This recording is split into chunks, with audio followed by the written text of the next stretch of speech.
বিপদ আসলে কোন দোয়া পড়তে হয়, কিভাবে ফরিয়াদের হাত উত্তোলন করতে হয়, কিভাবে রবের দরবারে নতজানু হয়ে ফরিয়াদ করতে হয়, এটা জানার দরকার আছে না নাই? এরকম হয়েছে না যে দেয়ালে পিঠ থেকে গেছে, চোখে মুখে অন্ধকার, কই যাব, কি করব, বাঁচানোর কেউ না, এরকম হয়েছে কখনো আপনাদের? যদি হয় তাইলে এটার সলিউশন বলবো, না হইলে তো এগুলো বলে লাভ নাই। হয় হয় হয় বিশ্বনবী এরকম কঠিন বিপদে পড়েছেন জীবনের কিছু কিছু মুহূর্তে। বিপদ আসলেই প্রথমে বিশ্বনবী সাল্লাল্লাহু আলাইহি ওয়াসাল্লাম একটা দোয়া পড়তেন। তিনি পড়তেন ইন্না লিল্লাহি ওয়া ইন্না ইলাইহি রাজিউন। নিশ্চয় আমরা আল্লাহর জন্য, নিশ্চয় আমরা কার দিকে ফিরবো ভাই? আবার কার দিকে ফিরবো? আওয়াজ করে বলুন তো, আমরা এসেছি কার কাছ থেকে, আবারও ফিরে যাব কার কাছে?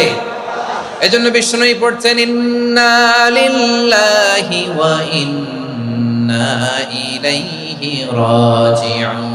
নিশ্চয় আল্লাহর জন্য, ওই আল্লাহর দিকেই আমরা ফিরে যাব। তারপরে বিশ্বনবী পড়তেন আল্লাহুম্মা আজুরনি ফি মুসিবাতি ওয়াখলুফ লি খায়রাম মিনহা। একসাথে প্রথমে পড়তেন ইন্না লিল্লাহি ওয়া ইন্না ইলাইহি রাজিউন, তারপর পড়তেন আল্লাহুম্মা আজুরনি ফি মুসিবাতি ওয়াখলুফ লি খায়রাম মিনহা, মানে আল্লাহ এই যে আমি বিপদে ধৈর্য ধারণ করলাম, এটার সব তুমি আমার দাও, আর যেটা হারালাম এর চেয়ে ভালো কিছু দিয়ে মেকআপ করে দিও, ভালো কিছু দিয়ে বদল করে দিও। সুবহানাল্লাহ পড়েন। তাহলে বিপদ আসলে আমরা কি পড়ব? কথা বলেন। এই যে আমি শুয়েছিলাম, নাশিদ গাচ্ছিল ওরা, এদেশে পরস্পরে দেখা হলে দেয় সালাম, এদেশে আমজনতার হৃদয় জুড়ে পাক কালাম, এদেশে বিপদ এলে সর্বজনে সর্বক্ষণে দোয়া পড়ে ইন্না লিল্লাহ। কি পড়ে? সুবহানাল্লাহ সুবহানাল্লাহ সুবহানাল্লাহ সুবহানাল্লাহ। এদেশে আজান শুনে সূর্য ওঠে শহর গ্রামে, এদেশে আজান শুনে সূর্য ডুবে সন্ধ্যা নামে, এদেশে সকল কাজে সবাই বলে বিসমিল্লাহ, এদেশে ভালো কিছু দেখে শুনে হাসি মুখে সবাই বলে মাশাআল্লাহ। সুবহানাল্লাহ পড়েন। তাহলে বিপদ এলে আমরা কি পড়ি? কথা বুঝলে সবাই উত্তর দিতে হবে, বিপদ এলে কি পড়ি? তাহলে বিপদ এলেই আমরা এখন থেকে ইন্না লিল্লাহ পড়বো, নাকি হাই হুতাশ করবেন? একদল আছে হাই হুতাশ করে, হায় আল্লাহ রে মোর কি হইল রে, মই কি হরমু রে, মই কমবে জামু রে, আছে না নাই? এরকম বিলাপ করতে নিষেধ করেছেন বিশ্বনবী। কি করব, কই যাব, কি হবে, হায় হায়, এরকম হাহুতাশ আছে না নাই? বিশ্বাসীরা হাহুতাশ করে না, তারা ইন্না লিল্লাহ পড়ে। কি পড়ে মনে থাকবে? আমরা পড়বো ইন্না লিল্লাহি ওয়া ইন্না ইলাইহি রাজিউন। নিশ্চয়ই আমরা আল্লাহর জন্য, আমরা আল্লাহর দিকেই ফিরে যাব। এরপর পড়বো আল্লাহুম্মা আজুরনি ফি মুসিবাতি ওয়াখলুফ লি খায়রাম মিনহা। আল্লাহ আমি যে বিপদে ধৈর্য ধারণ করলাম এটার সওয়াব দিও, আর যা হারালাম তার চেয়ে ভালো কিছু দিয়ে বদল করে দিও। সুবহানাল্লাহ পড়েন। বিশ্বনবীর হাদিস শুনলেন উম্মে সালামা রাদিয়াল্লাহু তাআলা আনহা। ওনার স্বামী হলো আবু সালামা। মজার ঘটনা খেয়াল করে শুনেন আমার প্রিয় কলিজার টুকরা ভাইয়েরা, কানগুলো খরগোশের কানের মতো খাড়া করে আমার দিকে তাকান। সাইয়্যিদাতুনা উম্মে সালামা রাদিয়াল্লাহু তাআলা আনহা, ওনার স্বামীর নাম আবু সালামা। শ্রেষ্ঠ দম্পতি, শ্রেষ্ঠ ফ্যামিলি। প্রথমে হিজরত করেছিলেন হাবাসায়, পরে হিজরত করেছেন মদিনায়। উহুদ যুদ্ধের পরে ওনার স্বামী আবু সালামা ইন্তেকাল করলো, শহীদ হলো। সুবহানাল্লাহ পড়েন। যখন আবু সালামা ইন্তেকাল করলো, উম্মে সালামা রাদিয়াল্লাহু তাআলা আনহা কেঁদে কেঁদে হয়রান। আর নবীর শিখানো বাণী অনুযায়ী তিনি বারবার পড়ছিলেন ইন্না লিল্লাহ। কি পড়ছিলেন? মুই কই জামু, কি হরমু, এগুলো বলে নাই। কি বলছে? ইন্না লিল্লাহ।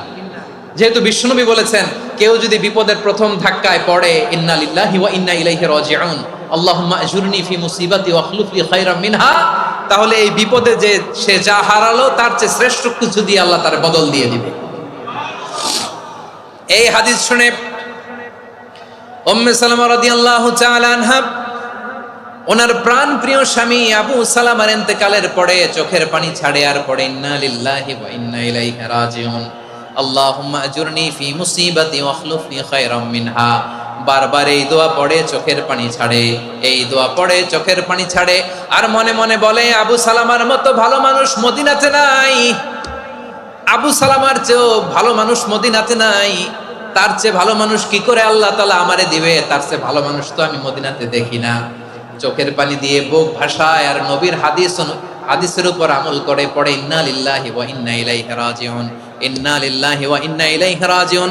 পড়তে পড়তে চোখের পানি ছাড়ে আর চিন্তা করে বিশ্বনবী বললেন এই দোয়া পড়লে যেটা হারালাম তার চেয়ে ভালো কিছু দিয়ে আল্লাহ পুরস্কার দেয়। আবু সালামার চেয়ে ভালো মানুষ মদিনার মধ্যে আর কে হতে পারে? কি আজীব তামাশা, কি অবাক করা ঘটনা। কিছুদিন পরে দেখা গেল সাইয়্যিদুল মুরসালিন রাহমাতাল লিল আলামিন স্বয়ং বিশ্ব নবী উম্মে সালামাকে বিয়ের প্রস্তাব পাঠিয়েছে। স্বয়ং বিশ্ব নবী উম্মে সালামা রাদিয়াল্লাহু তাআলা আনহাকে বিয়ের প্রস্তাব পাঠিয়েছেন। উনি রাজি হয়ে গেলেন, বিয়ে হয়ে গেল, উনি হয়ে গেলেন উম্মুল মুমিনিন, আমাদের মা, পুরো মুসলিম উম্মার মা। চিৎকার করে বলেন আল্লাহু আকবার। তাহলে আমার প্রাণপ্রিয় ভাইয়েরা, বিপদে পড়লে আমরা পড়বো ইন্না লিল্লাহি ওয়া ইন্না ইলাইহি রাজিউন, আল্লাহুম্মা আজুরনি ফি মুসিবাতি ওয়াখলুফ লি খায়রাম মিনহা। পড়বেন? পড়বেন না? যারা যারা বিপদ আসলে এই দোয়াটা পড়বেন এখন থেকে আওয়াজ করে ইনশাআল্লাহ বলেন। যা হারাইছেন তার চেয়ে শ্রেষ্ঠ জিনিস দিয়ে বদলা দিবে কে? বিশ্বাস হয়? একটু সন্দেহ লাগে মনে হয়, একটু সন্দেহ আছে? যাদের বিশ্বাস হবে তাদের কি আল্লাহ উত্তম বদলা দিবে, ঠিক কিনা বলেন?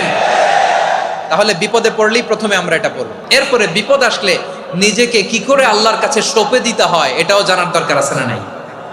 বিপদে প্রথমে ইন্নালিল্লাহ করলাম, ধৈর্য ধারণ করলাম, বিপদ থেকে উদ্ধারের সর্বোচ্চ চেষ্টা করলাম, আমার কাজ যখন শেষ তখন আমি আমার এই বিষয়টা আল্লাহর কাছে সঁপে দিব। কার কাছে সোপর্দ করব? কার কাছে? বিপদে বললে কেমন করে নিজেকে আল্লাহর কাছে সঁপে দিতে হয় আসুন সাইয়েদনা ইব্রাহিম আলাইহিস সালামের জীবনী থেকে জানি। হাতে রশি বেঁধে পায়ে রশি বেঁধে আল্লাহর খলিল ইব্রাহিম আলাইহিস সালামকে আগুনের মধ্যে নিক্ষেপ করা হবে। আহা, এটার বলে অগ্নি পরীক্ষা। উনি অগ্নি পরীক্ষার সম্মুখীন হয়েছিলেন, এজন্য কঠিন পরীক্ষাকে আমরা অগ্নি পরীক্ষার সাথে তুলনা করি, ঠিক কিনা? সাইয়েদনা জিবরাইল এসে বললেন ও আল্লাহর খলিল, ওরা তো আপনার হাতও বেঁধে ফেললো, পাও বেঁধে ফেললো, নড়াচড়ার সুযোগ নাই, বলেন আমি জিবরিল ফেরেশতা আপনার জন্য কি করতে পারি? আল্লাহর খলিল ইব্রাহিম বলেন ও জিবরাইল, তোমার কাছে আমার কোনো চাওয়া পাওয়া নাই। সুবহানাল্লাহ বলেন। তোমার কাছে বলার কিছু নাই, তোমার সাহায্যের আমার দরকার নাই। সাইয়েদনা ইব্রাহিম আলাইহিস সালামকে হাতে পায়ে রশি বেঁধে হাত পা বাঁধা অবস্থায় জ্বলন্ত অগ্নিকুণ্ডে যখন নমরুদের দলবল নিক্ষেপ করবে, আল্লাহর খলিল কিভাবে নিজেকে আল্লাহর কাছে সঁপে দিয়েছেন পটুয়াখালীর ভাইরা খেয়াল করে শুনুন। হাত পা বেঁধে আল্লাহর খলিলকে যখন নিক্ষেপ করা হবে, তিনি মুখ ফুটে বলে ফেললেন হাসবুনাল্লাহু ওয়া নি'মাল ওয়াকিল। হাসবুনাল্লাহু ওয়া নি'মাল ওয়াকিল, আমার জন্য আল্লাহই যথেষ্ট, আমার জন্য আল্লাহই যথেষ্ট, তিনি আমার সবচেয়ে বড় গার্ডিয়ান, তিনি আমার সবচেয়ে বড় অভিভাবক। জিব্রাইলের সাহায্যে রফারকে ফিরিয়ে দিলেন, দুনিয়ার বুকে কারো কাছে কিছু বলেন নাই, মুখ ফুটে বলেছেন হাসবুনাল্লাহ। ও আমার পটুয়াখালীর প্রাণের ভাইয়েরা খেয়াল রাখবেন, কোন বান্দা তার হাতে থাকা সব চেষ্টাটুকুন করার পরে মুখ ফসকে মুখ দিয়ে যখন বলে ফেলে হাসবুনাল্লাহ, বান্দা যখন হাসবুনাল্লাহ বলে ফেলে, ওই ব্যাপারটা ডিল করার দায়িত্ব স্বয়ং আল্লাহ আরশের উপর থেকে নিয়ে নেয়। আপনি যখন বলে ফেলবেন হাসবুনাল্লাহ, এটা ডিলিং করবে কে তখন? চিল্লায় বলেন না, তিনি কে? বান্দা তার সাধ্যের সবটুকু চেষ্টার পরে নতজানু হয়ে যখন বলবে হাসবুনাল্লাহ, আল্লাহ তুমি আমার জন্য যথেষ্ট, নি'মাল ওয়াকিল, তুমি আমার শ্রেষ্ঠ অভিভাবক, তখন তার কি দরকার না দরকার এটা ডিল করে স্বয়ং আল্লাহ। নিক্ষেপ করা হলো সাইয়েদনা ইব্রাহিমকে অগ্নিকুণ্ডলিতে। হাজার হাজার মানুষের দৃশ্য দেখার জন্য জড়ো হয়েছে এরকম বিশাল ময়দানে। কিন্তু কি অবাক করা ঘটনা, সবাই ভয় পাচ্ছিল, না জানি কি হয়ে যায়। আল্লাহর খলিলকে যখন আগুনের কুণ্ডলিতে নিক্ষেপ করা হয়, আল্লাহর খলিল ইব্রাহিম আগুনের কুণ্ডলীর মধ্যে বসে বসে মানুষগুলোর দিকে তাকিয়ে হাসতে শুরু করে দেয়। কারণ আকাশ থেকে রব্বুল আলামিন স্পেশাল ভার্ডিক্ট নাজিল করেছেন, স্পেশাল হুকুম জারি করেছেন, কুলনা ইয়া নারু কুনি বারদান ওয়া সালামান আলা ইব্রাহিম। ও আগুন খবরদার, সৃষ্টি শুরু থেকে তোকে একটা ধর্ম আমি বাতলে দিয়েছিলাম, তোর ধর্ম। আগুনের ধর্ম হলো যা পাবে জ্বালিয়ে সারখার করবে। আল্লাহ বলল, আগুন তোর ধর্ম দিয়েছিলাম, তুই সব জ্বালিয়ে পুড়িয়ে সারখার করে দিবি, কিন্তু ক্ষণিকের জন্য আমি তোর জ্বালিয়ে দেওয়ার ক্ষমতাটাকে কেড়ে নিলাম, জ্বালিয়ে ভস্ম করে দেওয়ার ক্ষমতা আমি কেড়ে নিলাম। কুনি বারদান, ঠান্ডা হয়ে যা, কিন্তু এত বেশি ঠান্ডা হবি না আবার আমার ইব্রাহিমের জন্য সর্দি লেগে না যায়।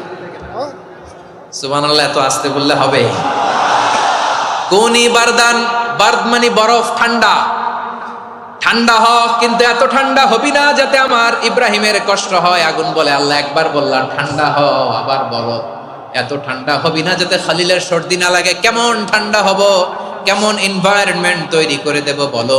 আল্লাহ বললেন, সালামান আলা ইব্রাহিম, আমার খলিল, আমার কলিজা, আমার ইব্রাহিমের জন্য তুই জান্নাতের গুল বাগিচা হয়ে যা। ও ভাই, নবী মুসার মতো ঈমান হলে রাস্তা হবে সাগর জলে, নবী ইউসুফের মতো ঈমান হলে একে একে দরজা খোলে। নবী ইব্রাহিমের মতো ঈমান যদি আজও থাকে বিদ্যমান, অগ্নিকুণ্ডে দেখতে পাবে খুবসুরত এক ফুল ভাগা। কুলনা ইয়া নারু কুনি বারদান ওয়া সালামান আলা ইব্রাহিম। বান্দা যখন মুখ দিয়ে বলে হাসবুনাল্লাহ, আমার আল্লাহ আমার জন্য যথেষ্ট, এই বলে যখন নিজেকে সঁপে দেয়, তার কি লাগবে ওই দায়িত্ব স্বয়ং নিয়ে নেয় কে? সবাই বলেন, স্বয়ং নিয়ে নেয় কে? তাহলে আমার প্রিয় ভাইরা, বিপদের শুরুতেই আমরা বলবো ইন্না লিল্লাহ। শুরুতে কি বলবো? এরপরে যেই বাক্যটা পড়ে নিজের পরিস্থিতিকে আল্লাহর দরবারে সঁপে দিব, সেটা হচ্ছে হাসবুনাল্লাহ। সেটা কি? বিষ্ণু বলেন, লা ইয়াজালু লিসানুকা রাতাবান মিন যিকরিল্লাহ। সব সময় আল্লাহর স্মরণ দিয়ে, জিকির দিয়ে জিহ্বাটারে সিক্ত রাখো। আর শয়তানু জাসিমুন আলা কলবি ইবনে আদম, শয়তান বনি আদমের কলবে খামচি মেরে বসে থাকে। ফাইদা যাকারাল্লাহ খানাসা, মানুষ যখন আল্লাহর স্মরণ করে, জিকির করে, শয়তান দৌড়ে পালায়। ওয়া ইদা গাফালা ওয়াসওয়াসা, যখনই বনি আদম গাফেল হয় তখনই শয়তান তার হৃদয়ে ওয়াসওয়াসা দেয়।